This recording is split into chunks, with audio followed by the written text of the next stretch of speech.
전능하신 아버지 하나님, 은혜와 사랑을 감사드립니다. 7월의 둘째 주일로 오늘 하나님께 예배하게 되어질 때 우리 모든 성도들이 영과 진리로 우리 하나님을 예배하며 영광의 주님 앞에 온 마음 다해 전심으로 나아갈 수 있는 우리 하나님의 자녀들 될 수 있기를 간절히 바랍니다. 무더위와 장마로 인하여서 상하고 지친 저희들의 심령을 주님께서 위로하여 주시고 치유하여 주시고 회복시켜 주셔서 더 영적으로 육적으로 영육의 강건한 삶을 살아갈 수 있는 주의 백성들 될 수 있도록 하나님 축복하여 주옵소서. 오늘 드려지는 예배가 우리 하나님께 영광이 되어지는 예배가 되기를 간절히 바라오며 우리 구주 예수 그리스도의 이름으로 기원하옵나이다. 아멘. 교동문 58번 시편 133편 말씀입니다. 보라, 형제가 연합하여 동거함이 어찌 그리 선하고 아름다움으로 머리에 있는 보배로운 기름이 수염 곧 아론의 수염에 눌러서 그의 옷깃까지 내림 같고 활몬의 이슬이 시온의 산들에 내림 같도다. 거기서 여호와께서 복을 명령하셨나니 곧 영생이로다. 아멘. 사도신경으로 우리 신앙을 고백하겠습니다. 나는 전능하신 아버지 하나님 천지의 창조주를 믿습니다. 나는 그의 유일하신 아들 우리 주 예수 그리스도를 믿습니다. 그의 성령으로 잉태되어 동정녀 마리아에게서 나시고 본디오 빌라도에게 고난을 받아 십자가에 못 박혀 죽으시고 장사된 지 사흘 만에 죽은 자 가운데서 다시 살아나셨으며 하늘에 오르시어 전능하신 아버지 하나님 우편에 앉아 계시다가 거기로부터 살아있는 자와 죽은 자를 심판하러 오십니다. 나는 성령을 믿으며 거룩한 공교회와 성도의 교제와 죄를 용서받는 것과 몸의 부활과 영생을 믿습니다. 아멘. 다 같이 참회 기도를 드리겠습니다.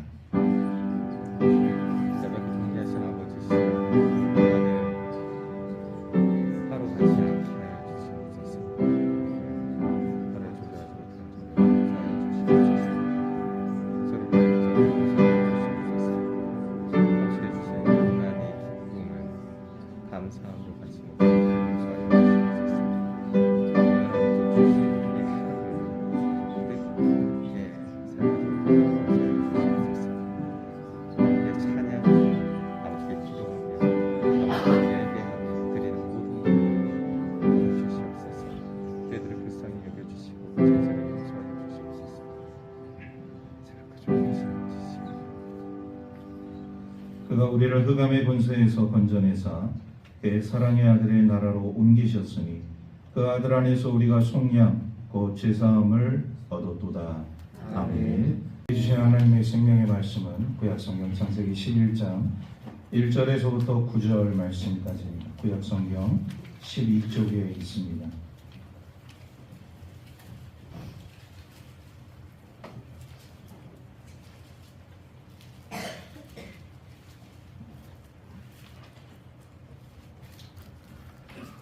말씀을 공독하겠습니다. 온 땅의 언어가 하나요 말이 하나였더라. 이에 그들이 동방으로 옮기다가 신할 평지를 만나 거기 거류하며 서로 말하되 자 벽돌을 만들어 경무에 붙자하고 이에 벽돌로 돌을 대신하며 역청으로 진흙을 대신하고 또 말하되 자 성읍과 탑을 건설하여 그 탑 꼭대기를 하늘에 닿게 하여 우리 이름을 내고 온 지면에 흩어짐을 면하자 하였더니 여호와께서 사람들이 건설하는 그 성읍과 탑을 보려고 내려오셨더라.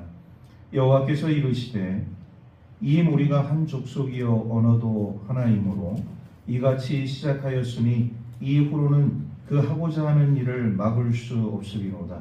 자 우리가 내려가서 거기서 그들의 언어를 혼잡하게 하여 그들이 서로 알아듣지 못하게 하자 하시고 여호와께서 거기서 그들을 온 지면에 흩으셨으므로 그들이 그 도시를 건설하기를 그쳤더라. 그러므로 그 이름을 바벨이라 하니 이는 여호와께서 거기서 온 땅의 언어를 혼잡하게 하셨음이니라.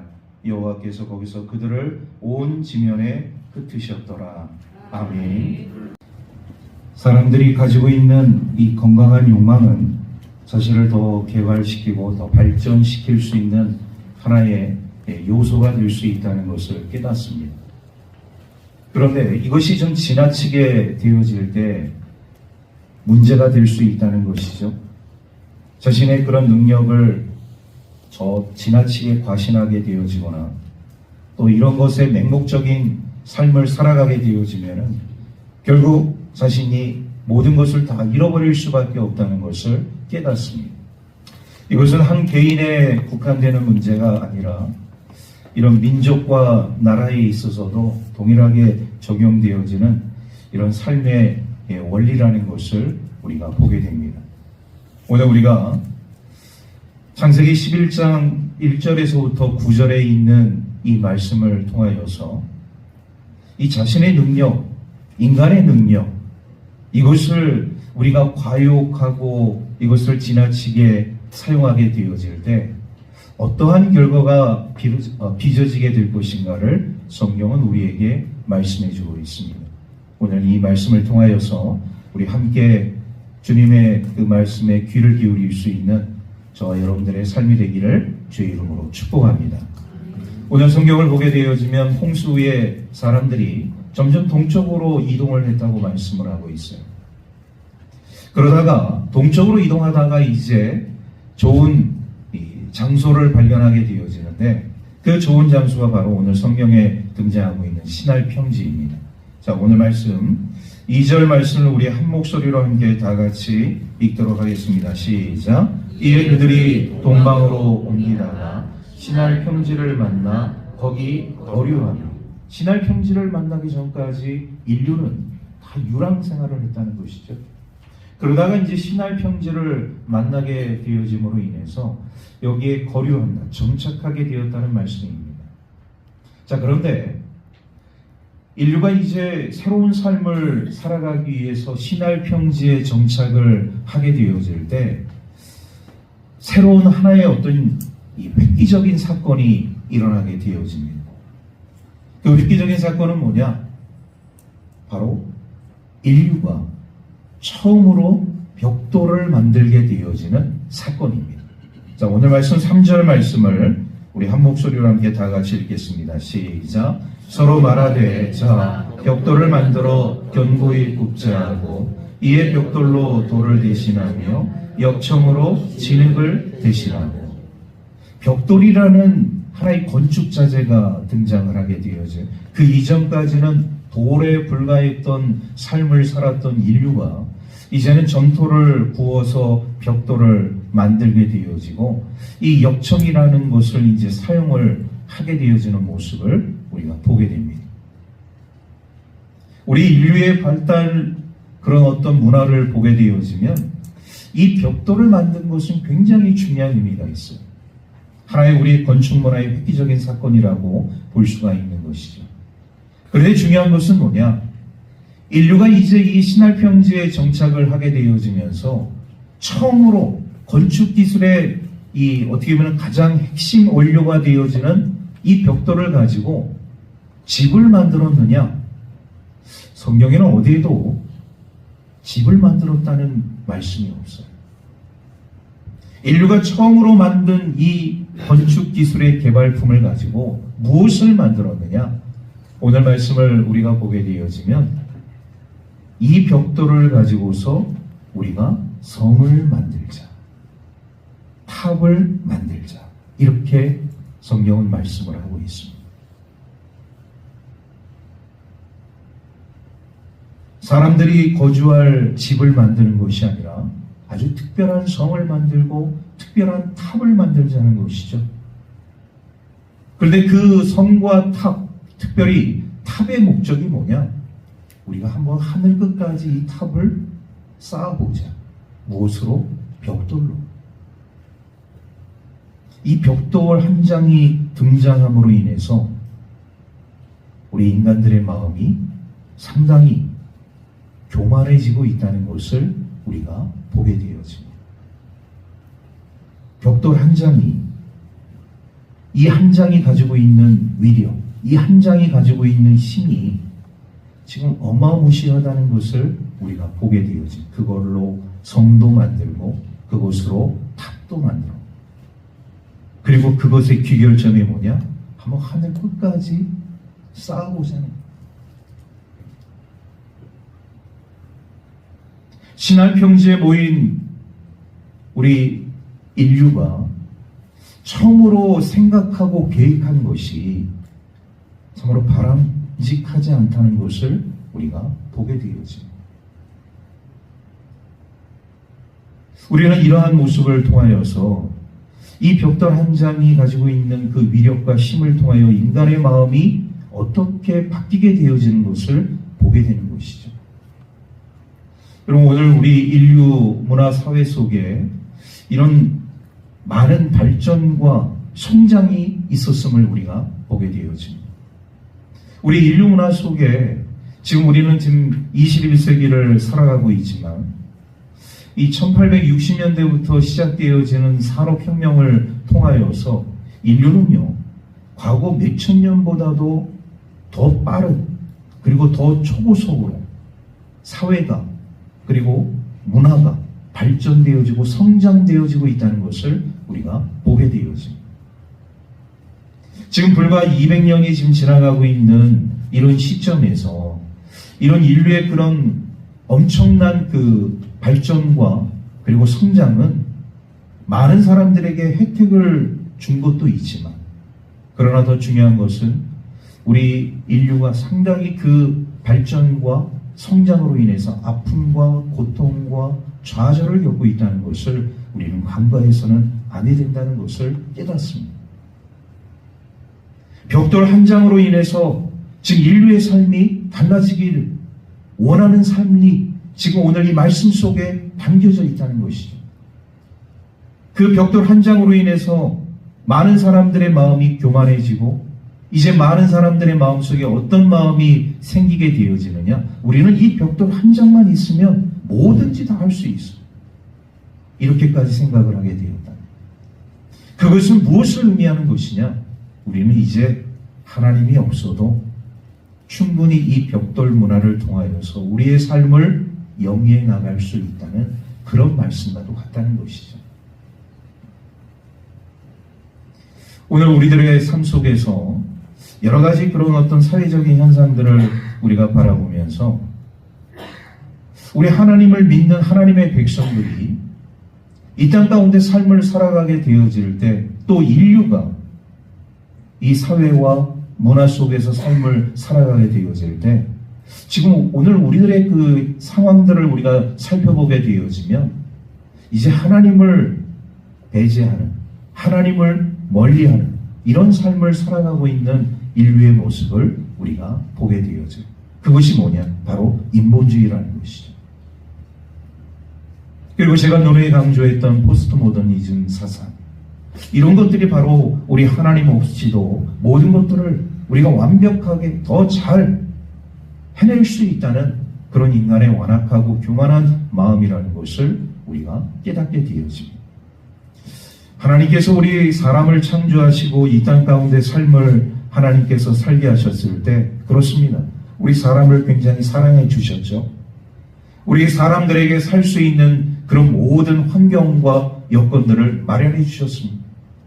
그렇다고 해서 우리 인간이 이 세상의 중심이 되어져야 되고 이 세상의 주인이 되어져야 되느냐? 그것은 아니라는 것이죠.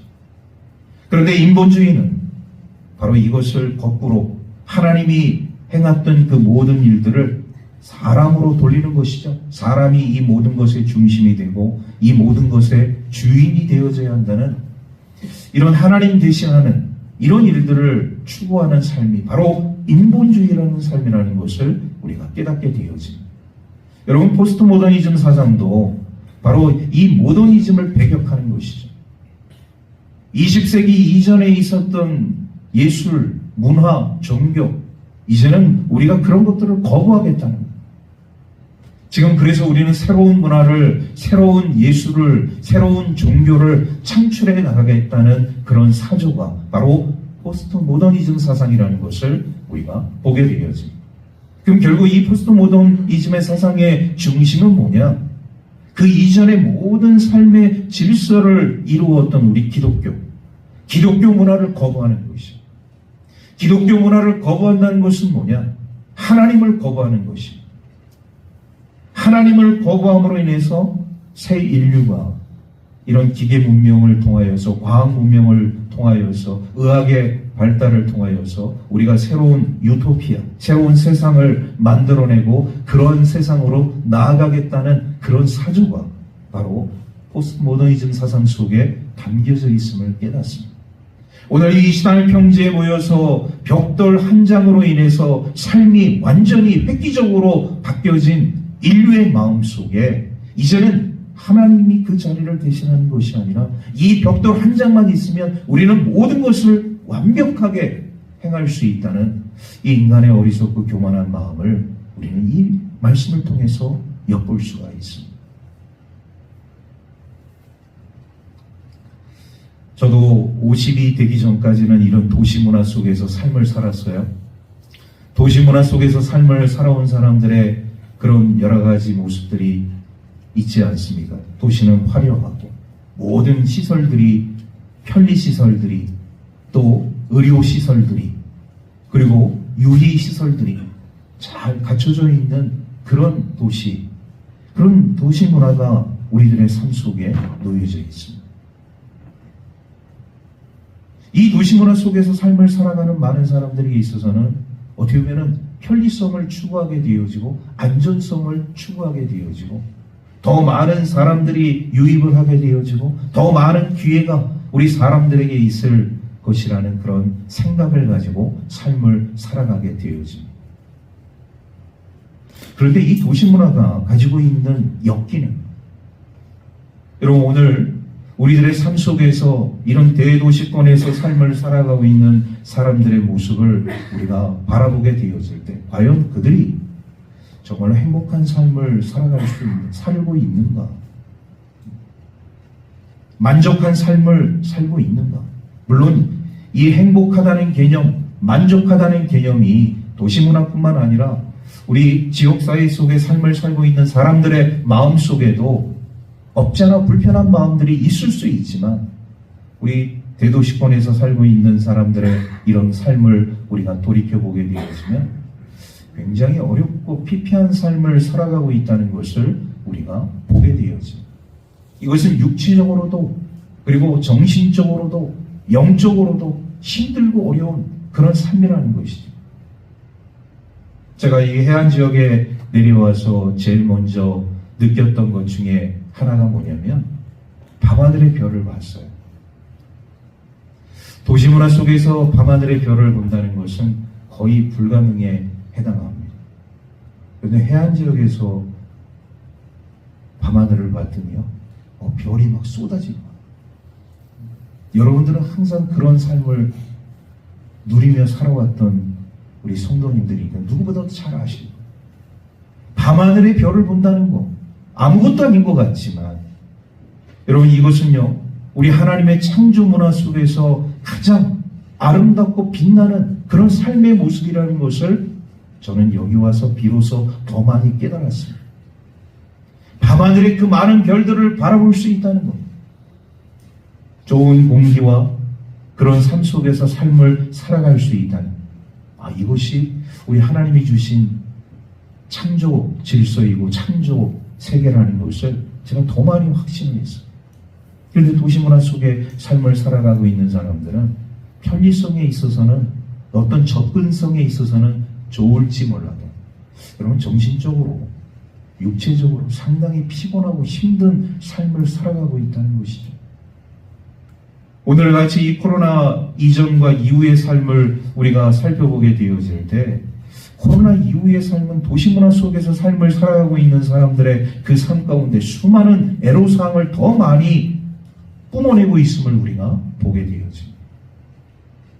그런데도 거기에 뿌리를 받고 살아가는 우리 그리스도인들, 비그리스도인들을 우리가 보게 되어질 때 참 대단한 그런 삶을 살아가고 있다는 것을 우리가 보게 되는 것이죠.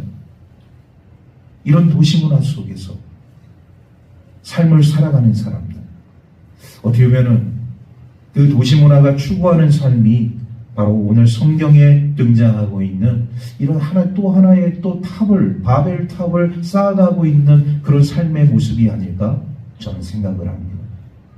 또 오늘 우리들의 삶 가운데서 이런 이 기술의 이 발전이 우리 많은 사람들에게 혜택을 주고 있는데, 이런 과학기술 그리고 모든 기술의 이 총괄하고 이야기하는 여러분 핸드폰을 우리가 하나 놓고 생각을 해보더라도 요즘은 이 핸드폰을 가지고 모든 것들을 이게 할 수 있는 것을 우리가 보게 되어져요. 여러분, 그 핸드폰 하나가 지금 우리는 우리 연세 드신 분들은 전화를 하고 전화를 받는 그런 기능만 사용하고 있다고 생각을 하고 있지만, 이 핸드폰 하나를 가지고서 정말 우리가 상상할 수 없는 그런 기능들을 다 하고 있다는 것이죠. 과학기술의 정말 집약체라고 할 수 있을 만큼 지금의 이 핸드폰 문화가 굉장히 많이 발달을 하고 있다. 예를 들어서 여러분 핸드폰 가지고 차에 시동을 걸 수도 있어요. 핸드폰 하나 가지고 집에 에어컨을 켜고 난방을 틀고 세탁기를 돌리고 이런 모든 기능들을 핸드폰에서 할 수 있다는 겁니다. 예전에는 컴퓨터를 다 이 집에서 하나씩 한 대씩 가지고서 삶을 살았다고 한다면, 지금은 이 가지고 다니는 핸드폰 이것을 통하여서 컴퓨터가 할 수 있는 그런 기능들을 다 할 수 있다. 인터넷을 통하여서, 유튜브를 통하여서 이런 생활 지식과 정보들을 우리가 다 습득하고, 또 그것의 그 정보를 통하여서 우리가 또 나름대로 행하는 그 삶을 살아갈 수 있고, 그러니까 이 핸드폰 하나 가지고서 모든 것을 행할 수 있는 또 다른 하나의 모습은 뭐냐? 금융, 은행에서 할 수 있는 그런 일들을 핸드폰을 가지고 다 또 처리할 수 있다.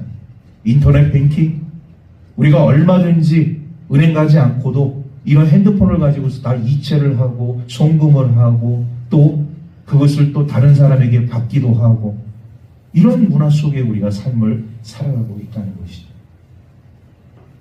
그러니 이 핸드폰 하나에 이 담겨져 있는 그런 어떤 기술의 문화가 엄청나다는 것을 우리가 보게 되어져요. 그래서 여러분, 이런 것을 통해서 이 삶을 살아가는 우리 현대인들 가운데 핸드폰을 잃어버렸다?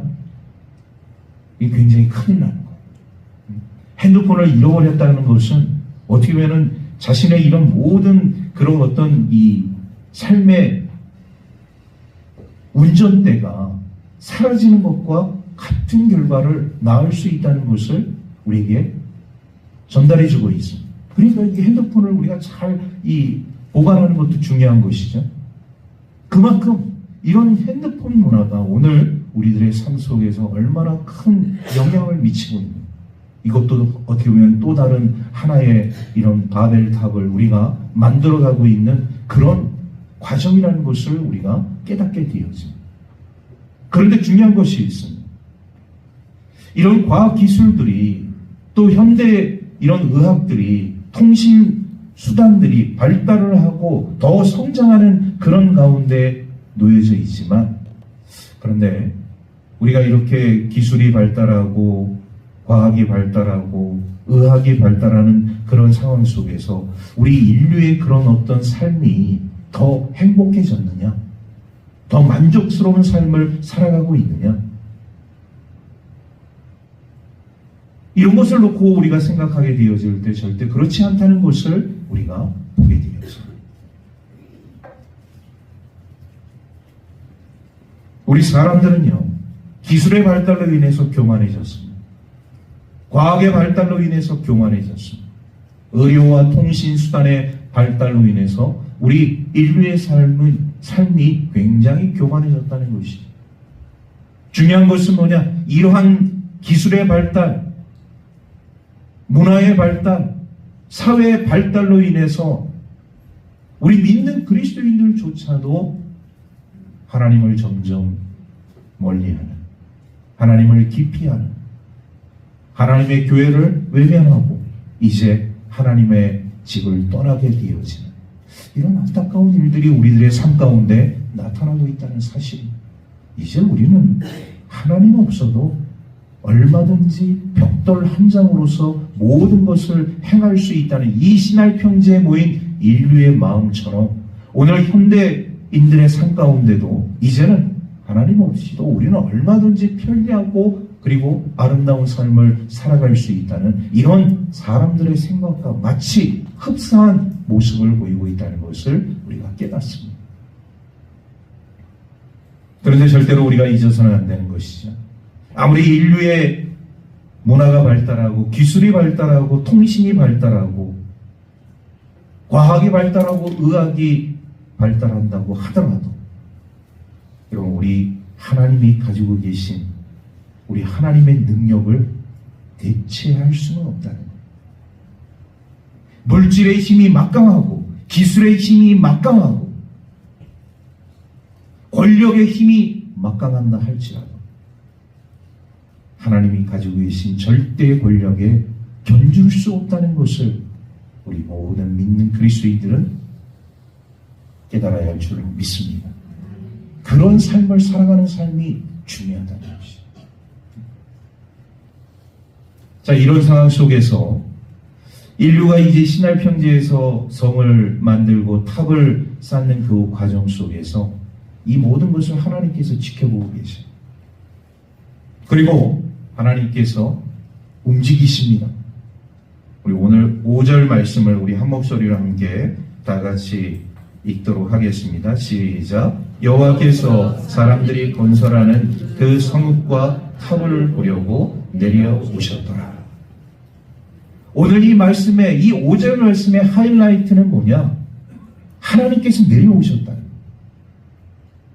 여러분, 하나님께서 내려오신다는 이 개념은요, 어떤 개념이냐?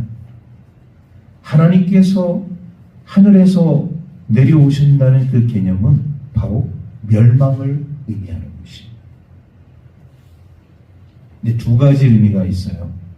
두 가지 의미가 있는데, 하나는 우리 믿는 자들에 대한 우리 하나님의 입장입니다. 또 다른 하나는 죄인들에 대한 입장입니다.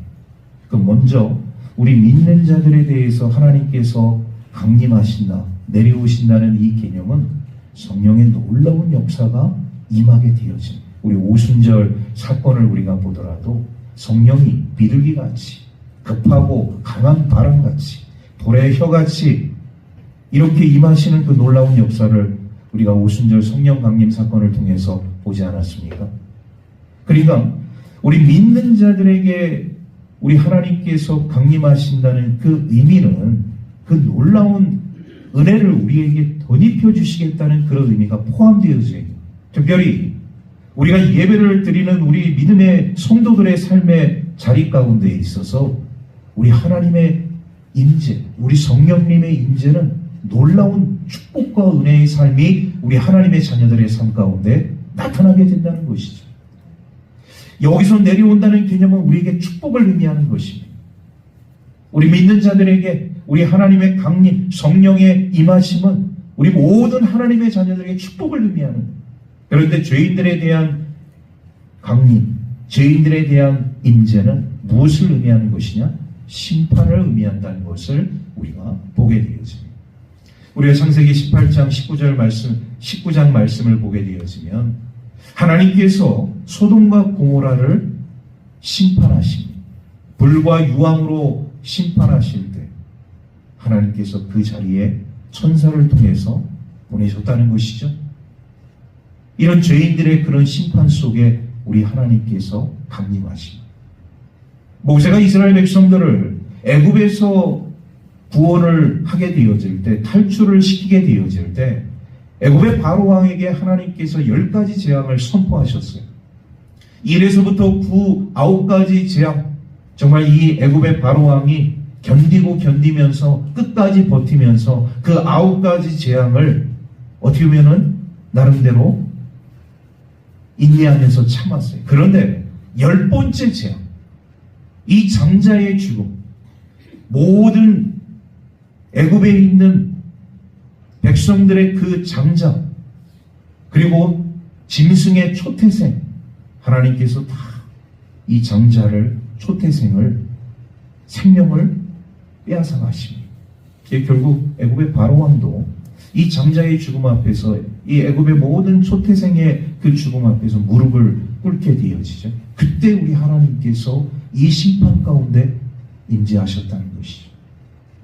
이스라엘 백성들이 아수르라는 그 대군을 맞아서 싸우게 되어질 때 이스라엘 백성들은 아수르를 대적할 힘이 없었어요.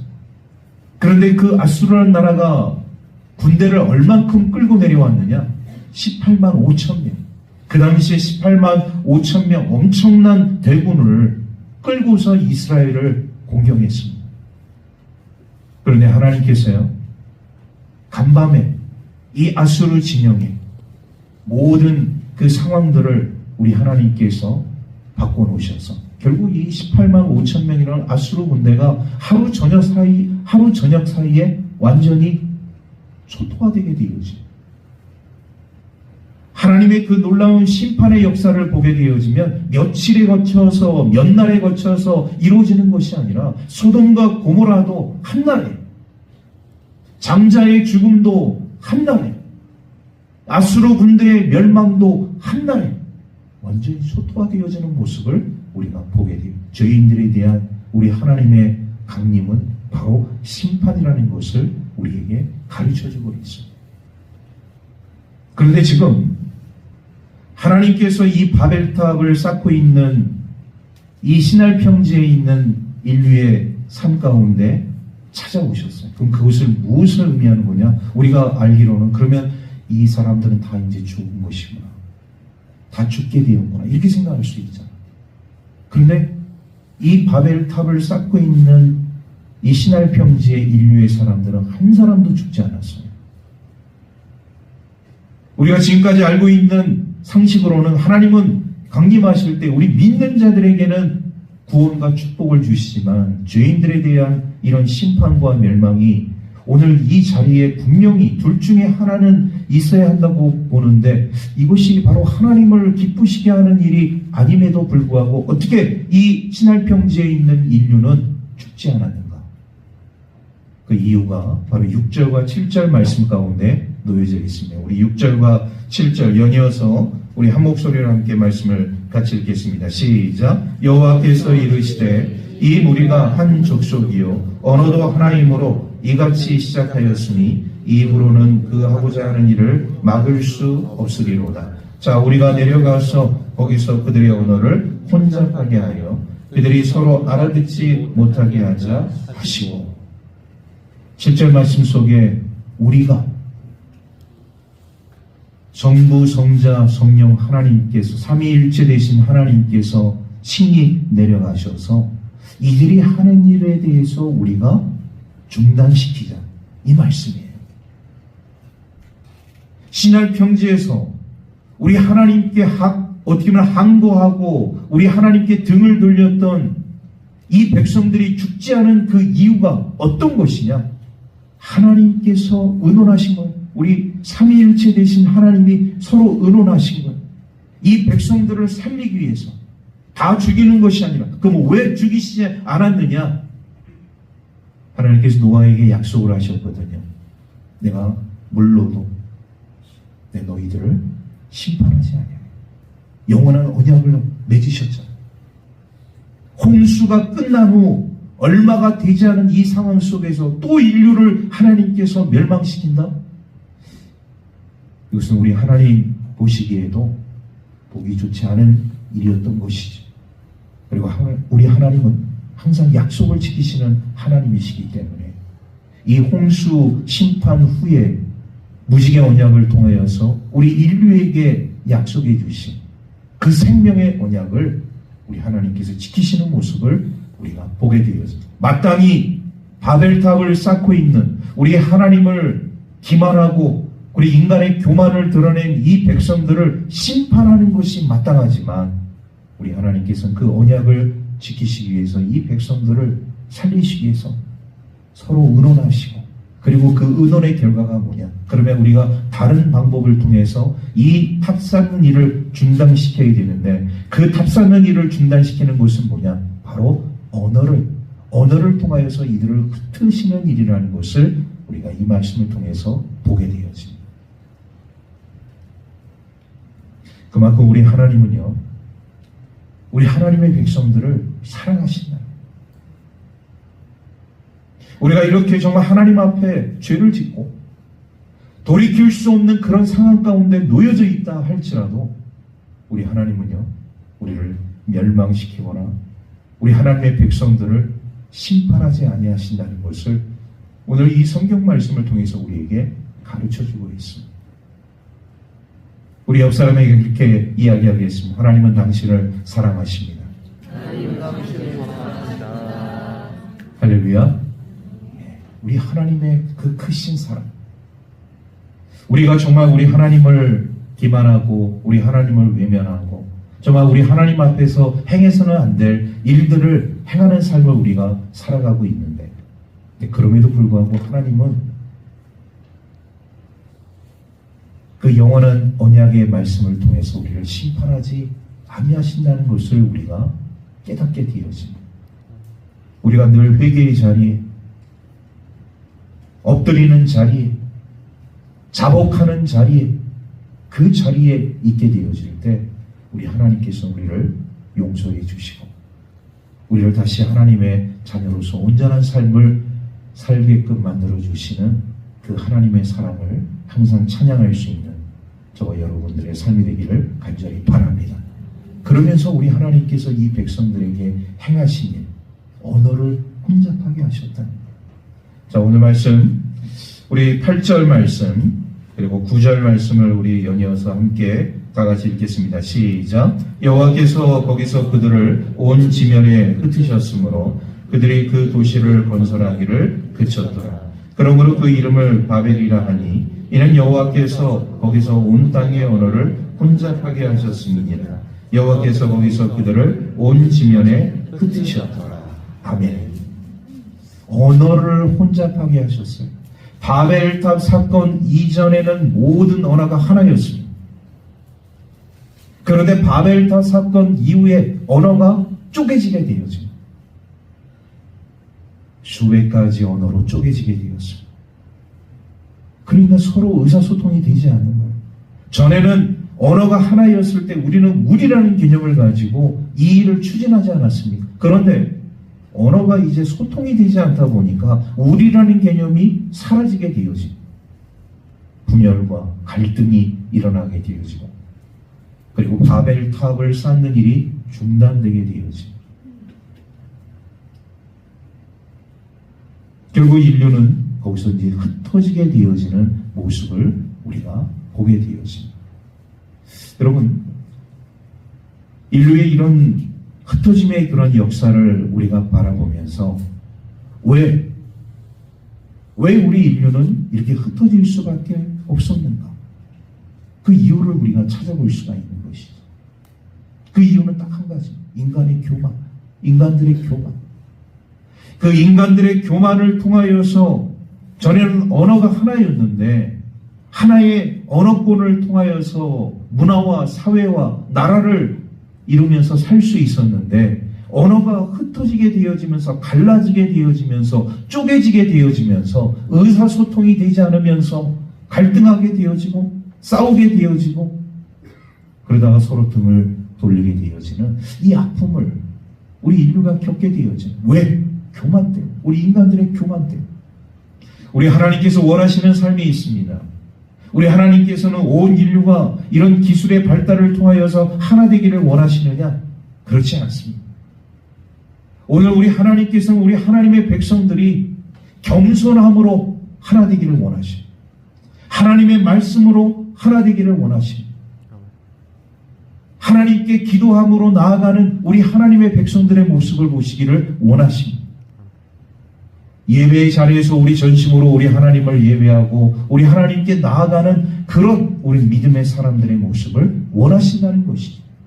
그래서 성경에 우리 하나님은요, 교만을 물리치시고 겸손한 자를 세우신다는 말씀이 있지 않습니까?